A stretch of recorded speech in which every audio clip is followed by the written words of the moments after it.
ซ้ำบอกกับ ปี ปุ้ย หนึงเงินปีหนึงเงินก็ได้อยู่ได้ประมาณ4 แสนเลย โอ้ ได้ได้ โดย ลองว่าเดี๋ยวนี้3 มาก 10,000 โดยคอยมากินได้หมากนี่ แม่น ก็มากินมันเย็น ที่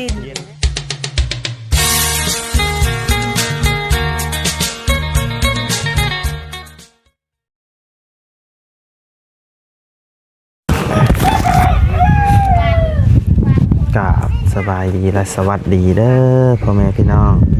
FC เปิดสู่ผู้สู่คนเนาะกะว่าสิอยู่ในหรือต่างประเทศกะยินดีต้อนรับเข้าสู่ช่องบ่อไร่พะลุยคือเก้าพี่น้องพบเจอกันมื้อนี้ก็อยู่ทางบ้านน้องปู่นาเนาะพี่น้องเอามาแบะทางน้องปู่นาเพิ่นก่อนพี่น้องก็บ่ได้เข้ามาตั้งแต่โดนแล้วเนาะแบะมาหาน้องเพิ่นก่อนเนาะตั้งแต่มื้อที่ว่าเพิ่นเข้าไผแล้วโอ้โหว่าเพิ่นเข้าเอาเอียงมอเตอร์อย่างมันติดให้แล้วเรียบร้อยแล้วบ่เนาะเข้ามาตั้งแต่มื้อที่เพิ่นมาแล่นสายพื้นสายไฟพุ่นแหละพี่น้องเอ้ยก็บ่ได้เข้ามาหาทางน้องเพิ่นเลยเนาะกะทางมื้อเช้านี้กะทางน้องปุณาเพิ่นก็ไปร่วมยินดีขึ้นเฮือนใหม่ทางน้องไซเพิ่นเนาะพี่น้องเอ้ยยินดีขึ้นเฮือนใหม่กับน้องไซเพิ่นมีทั้งอ้ายสมพรนำเนาะพาน้องปุณาเพิ่นไปพี่น้องเอ้ยก็มีน้องน้ำน้องแพนน้องปูนาไปเมื่อเช้านี่พี่น้องไปร่วมยินดีกับน้องดาวน้องไซเพิ่นเนาะพี่น้องเลยเหลือแต่ทั้งน้องบิพี่น้องเลยเพิ่นบ่มีผู้พามาเนาะพี่น้องเลยก็เลยบ่ได้มาหรือว่าเพิ่นมาน้ำหลังช่วงแดงๆก็ยังบ่ฮู้เนาะพี่น้องเลยอาจสิมาตามหลังก็มีเนาะพี่น้องเพราะว่า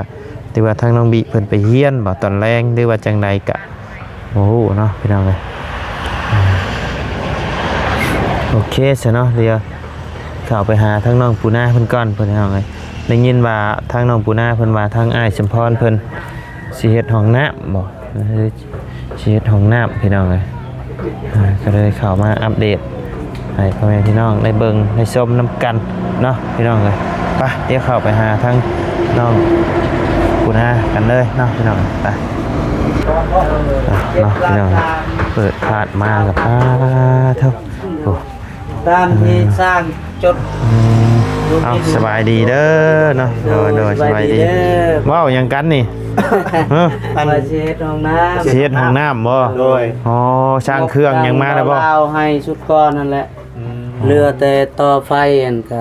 เช็ดห้องน้ำไปพาไปเบิ่งเนี่ยมันเป็นอะไรของน้ำบ่ปิ่นหนาลุกขึ้นเรื่องลุ่มเป็นอะไรเอาแล้ว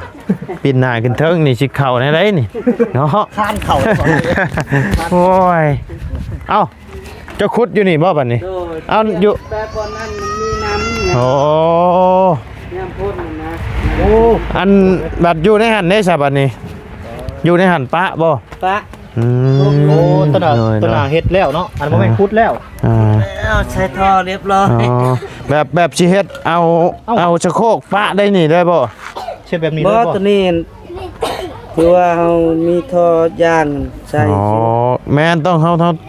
ต่อในนี่มันสิอยู่ทนกว่าไอ้คันเฮาไว้ในนี่อนาคตต่อไปเนาะบ่ได้เนาะปัดปิดไว้ซื่อเนาะให้สิมาเฮ็ดอยู่พี่เนาะโอเคคณะคิดว่าเจ้าสิเฮ็ดแนวนี้นะกันสมมุติว่าสิเฮ็ดแนวนี้อยากแนะนำว่าให้ต่อท่อเอาหั่นนะ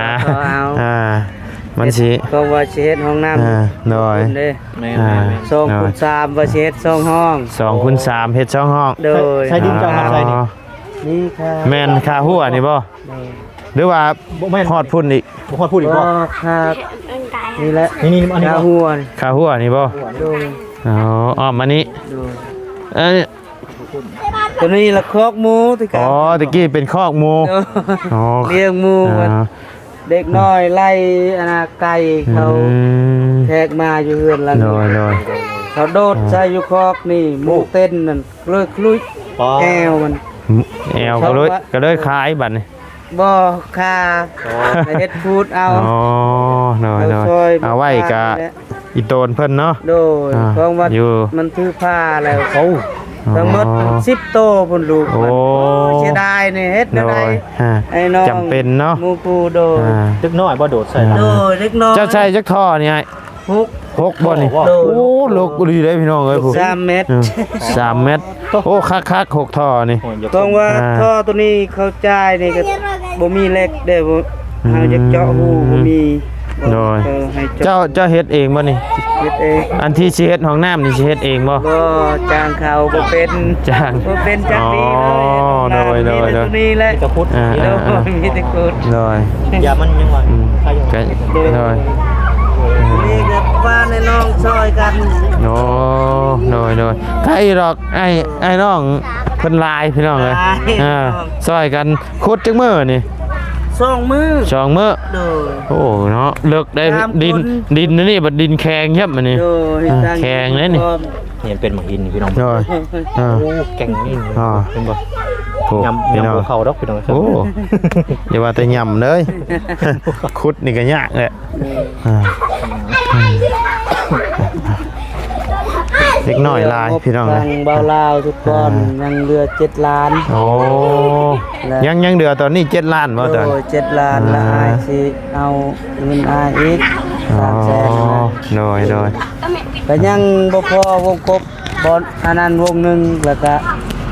สังกะสีมุงหลังคาและ โอ้โดยแต่ว่าเครื่องนี่อย่างพวกอุปกรณ์นี่เจ้าช่างมาแล้วบ่อย สร้างแล้ว สร้างแล้วเนาะ เขาธนมาคือ โอ้โดย ทางสร้างคนเว้าเขาเขียนบินว่าจำนั้นแหละ สร้างช่างที่เฮ็ดเฮือนนี่บ่เพิ่นสิมาเฮ็ดให้ สร้างอยู่บ้านนี้เพ อ๋อ ราะว่าสร้างผู้เฮ็ดเฮือนนี่เราค่าเวียกอยู่ อ๋อ เฮือนน้องน้ำมันแหละ โดยแม่นอืม นั่นคอดลาวว่าเฮ็ดนั่นได้อายก็ อ่า พายลีว่า โดย ได้แล้วว่า อ่า บ่เป็นหยังเนาะ โดยอ่า แบบ ยัน ว่าไว้เงินก็จังน้อย สิเบิด โดยดอกก็ดอกตลอด โด ยาม ย สิ แม่นพี่น้อง ต้องได้ เอา จัดการเร็วๆ เอาไว้นี่เดี๋ยวเบิ่งยามใดก็ยังเห็นอยู่เนาะ โดย อยากซื้อเลยพี่น้องเอ้ย แม่น สำหรับโตวข่อยแล้วเห็นเงินมาได้อยากชื่อพี่น้องเอ้ย กองว่าต่อไฟฟ้าหั่นก็ หมากไอ้นี่คือบ่เป็นหมากเนาะหรือว่าบ่แม่นยามบ่ ยังบ่ฮอด ของเจ้าบ่เนี่ย ตัวนี้ของเฮาตัวนั้นของ อันนี้ได้ซะ อันนี้ของเฮาเนาะ อ๋อของเจ้าบ่ มันเป็นหมาเหรอ อ๋อแบบว่าเฮาเล็ดเอาอันนี้แหละเฮาไปปลูกกระติดเลยบ่นี่ ติด โอ้ เลย ข่อยอยากไล่อยู่ต้นน่ะนี่ โดย อ่า ติดไว้ บัดมือเมื่อสิเข้ามาขอน้ โดยได้บ่ อ่า เป็นหยังเนาะ เนาะอยากเอาเมื่อปลูกไอ้หอบเพื่อนหั่นนะ ได้บ่เป็น โอ้ หยัง สบายดีน้องกูนะ สบายดีน้องปูนาเนาะอ่า ทั้งหมดท่านงบทางเบาลาวมอบสมบิดท่านก็6 ล้าน3แสน อ๋อ บัดชุดที่2มือเอาขึ้นเฮือนนั่นก็6 ล้าน2แสน40 โอ้โดย มันลงแล้วนะ โดยแม่นเงินช่วงนี้เงินลงนี่นะเงินดอน เลย ลง บอก นา ไว้แล้วว่าอยากได้หยังสิ่งจำเป็นเด้ออายเด้อแล้ว โดยอ่า อายก็คิดไว้ในใจว่า แม่น อยากใช้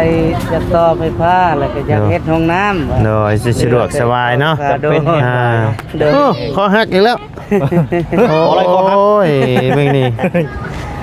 ของข่อยนี่แบตกับบริเบิร์ดเลยนี่แต่คอหัก สงสัยอยากนอนแล้ว อยากนอนแล้วอยากนอนเลย ก็เลยอยากใช้ว่าเป็นประโยชน์ โด นะ ย ให้แบบว่าน้องช่วยก็ โดย น้องสิพานบุญให้ก็ให้ได้กำลังใจแน่ว่า โดย เฮ็ดแบบใช้จ่ายแนวอื่นแบบผู้สะพานบุญให้ก็แล้วก็บ่มีกำลังใจ โดย ก็เลยเฮ็ดแนวนี้ว่าใช้เป็นประโยชน์ว่า อ่าดีแล้วเนาะ โดยนั้นบอก ก็สะดวกสบายทั้งอ้ายอีกเนาะ โอ้ยสะดวกสบาย สะดวกสบายทั้งน้องปุณาอีก มามังกรสีใดนะว่าจะได้ ฮะ มามังกร หมาพญานาค มันมี2ประเภทเด้ หมากพญานะ ประเภทนี้อันขาวชื่อ ขาวบ่ โดยประเภทนี้แบบสีแดงๆแน่ สีแดงๆอ๋อ จะเลือดแดงมันเป็นลูก ช่วงหน้าพลบ่ ยันแม่น เป็นดกอยู่บ่แต่ละปีน่ะ ดก โอ้ โอ้ ก็กิน มา ทาง เท่านี้แล้ว คายพร้อม โหทั้งกินทั้งคาย โดย มากซ้ำได้ซ้ำบอกกับ ปี ปุ้ย หนึงมัน โอ้ยดีแท้ ปีหนึงมันก็ได้อยู่ได้ประมาณ4-5แสนเลย โอ้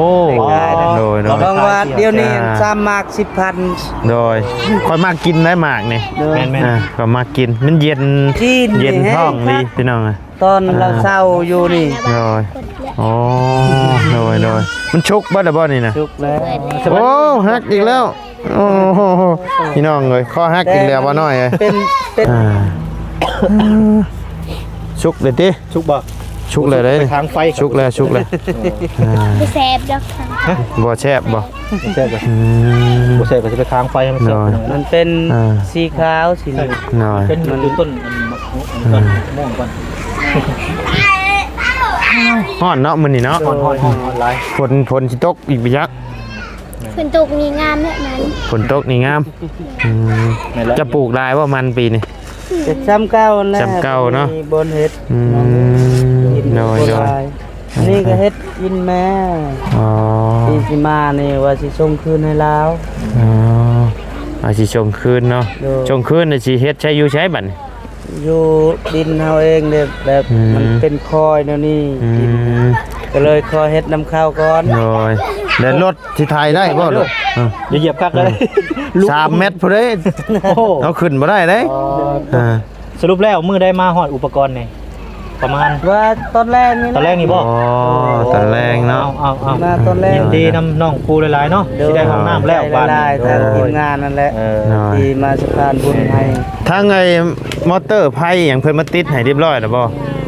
ยังบ่ แต่คอมพิวเตอร์นั่นแหละ กองเตอร์อิหยังหั่นนะมื้อนั้นเพิ่นมาแล่นแต่สายเนาะ โอ้ใช่ แต่ว่า แล้วก็ติด กองเตอร์ยังบ่ทันมาเนาะ โอ้ยังบ่ทันมาเนาะ แต่ว่าทางอ้ายนี่ก็ยังใช้ไผ ไอ้นั่นอยู่ อันนั้น ไผเทิงเฮือนพุ่นบ่ โดยเรือนพร เฮือนพ่อเนาะ ใส่ชั่วคราว เอาบ่เป็นหยังเดียว น้อย ได้แล้วพี่น้องเนาะรอใจเย็นๆพี่น้องเอ้ย เด้อ ก็ได้คือเก่าเนาะ น้อย ของน้ำ จังไดก็เป็นของเฮาแล้วล่ะ แม่นเด้อก็เป็นของเป็ดคือเก่านั่นแหละ น้อย ขอบใจนำทีมงาน น้อย หลายๆที่มาสะพานบุญแล้วก็ น้อย คุณยายใจดีนั่นแหละ น้อย มาอุดหนูนน้องปูขอบใจ น้อย หลายๆเด้อ